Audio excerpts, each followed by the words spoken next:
In the last 10 years, how do you see all these issues has evolved, except for India at 75, which we can talk later? Human Well, rights, same the sex. Indian story is always an exciting one. There have been dips, highs, and lows, but Mhm. India as a nation, as a concept, as an entity, has resilience. It has always bounced back from adversity. Uh, the mere fact that 900 plus million people vote every 5 years, Mhm. up to 75% voting, is a huge festival of democracy. Our demographic profile is something uh, absolutely amazing. 940 million people less than 33 years of age. And we are going places. Of course, there are challenges, and it's our duty to be aware of them. When we talk about challenges in the nation, we are not trying to be critical or negative, but equally, you cannot be like an ostrich in the sand, ignoring them.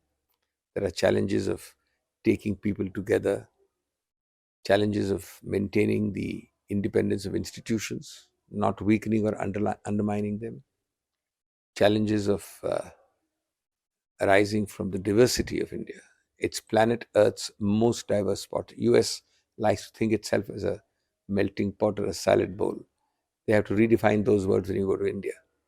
So these are issues which we must consider in forever um, attempting and progressing to a pluralistic, inclusive ideal. And sometimes we misstep and fault in those areas. But that's part of the game.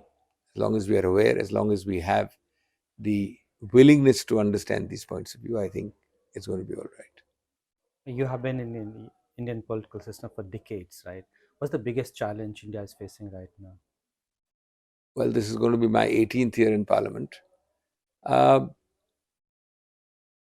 I would say that on planet Earth's most diverse spot, the fraternal spirit, secularism is a very debased and misunderstood word, but secularism, fraternity, inclusiveness, plurality is something we don't do as a favor to anyone. It is pure selfish self interest because that is what holds India together and makes it prosper. And we must never allow that ethic to be diluted. We have to convey to the last person on the last row, in the last line, that sense of co ownership and belonging to democracy. And unless that person, irrespective of religion, caste, creed, gets that feeling of co ownership of democracy, India as a whole suffers. I think that is a real challenge. And how, in that challenge, how can the opposition parties like the Congress can play a constructive role? Well, the opposition's role is, and I think the Congress has done it admirably, is to raise the flag, to point out the boundaries, to highlight the transgressions, but in a constructive, positive spirit. It is completely wrong, as is frequently done, to misunderstand and distort and to use very superficial phrases like anti national, anti India. I think none of us needs to wear his nationalism on the sleeve. It is true patriotism and nationalism which makes us voice our concern about such issues. And I think every right thinking person should take it in the right spirit. Do you think the words like anti-national is being used for political purposes to just Oh, because you yes, are playing the role of a constructive just opposition? like foundational pillars of Indian democracy, like secularism and fraternity, is completely distorted and misunderstood. Similarly, it's fashionable today to distort, misapply, and misunderstand, frequently consciously misunderstand words like national, patriot, etc. But ultimately, that should not prevent us or make us hesitate in speaking truth to power. We'll obviously listen to you what India will look like in 75. Uh, but tell me, how has Indian democracy has evolved in last 75 years? I've always believed that the Indian story, with its vicissitudes, with its peaks and troughs, is a fantastic story. And anybody who knows that part of the world knows that the one beacon of hope in which everybody should continue to have faith is India. I'm going to start my address by an example which will surprise you. And I think that tells everything about India. I will wait for that. Uh, in the US, there is a general feeling, and we read in papers that in India in the last 10 years, opposition has parties have become a little bit weaker. We don't have a strong opposition.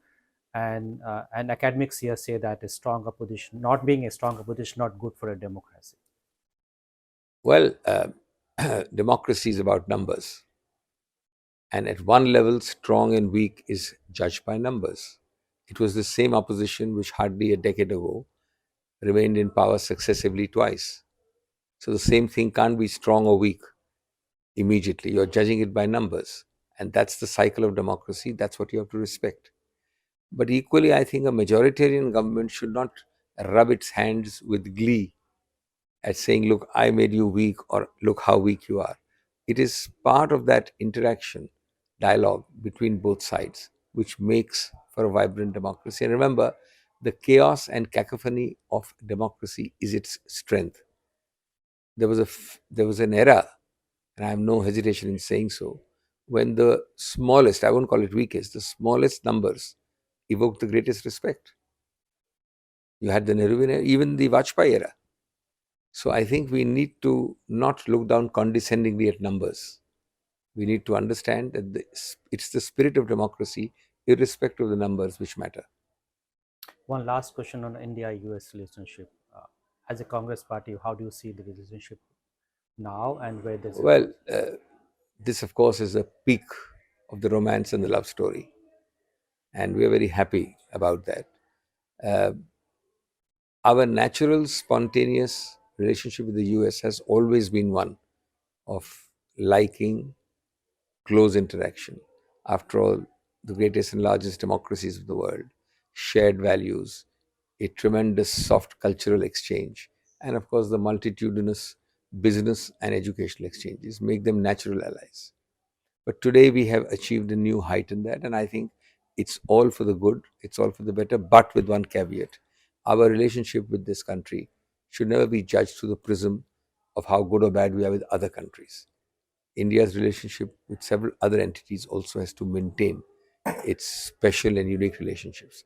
And one need not be at the cost of the other. One is not mutually exclusive from the other.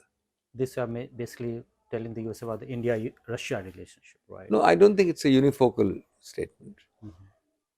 Russia has its own relationship with India, which is very long. And that is nothing, if I maintain a certain relationship with Russia, it need not ever be at the cost of the USA. Let me give you a simple example. Let me be blunt about it. Mhm. It has been a very salutary uh, thinking that when you, that is India, has a bully in its backyard, it's always good to cultivate a bigger brother in that bully's backyard. So why should not India have good, strong relations with Russia? But that does not mean that there is any diminution in its relationship with US. Ultimately, these matters are based on supreme national interest. They do change sometimes, but there are long-term stabilities. So, in that context, where Prime Minister current government has established a strong relationship with US and same kind of strong relation to Russia, that the foundation of that goes back to the non-alignment movement or that tradition laid by Pandit Nehru and the Congress Party It earlier. does, and it should. Unfortunately, non-alignment has become a dirty word again, like several other words I said. Mhm. Non-alignment is not to do with any ism. It is a general principle which I don't think India should ever cavil at. The fact that we can never be excessively dependent in material or non-material means on any one nation. The fact, for example, why don't doesn't India in 75 years allow any military base in India? At one level, there's nothing wrong in it. You don't do it because you have a concept of non-alignment, and I think that's been a very valuable tool. It's no point, making fun of a concept. Yes, it may be a little less relevant today. After all, it's not a bipolar world anymore. The Cold War is supposedly ended. It's now supposed to be revived again. The point of the matter is that some of the old concepts, peaceful coexistence, equidistance from many situations, are things which should be looked at and not jettisoned just because they belong to a Nehruvian era.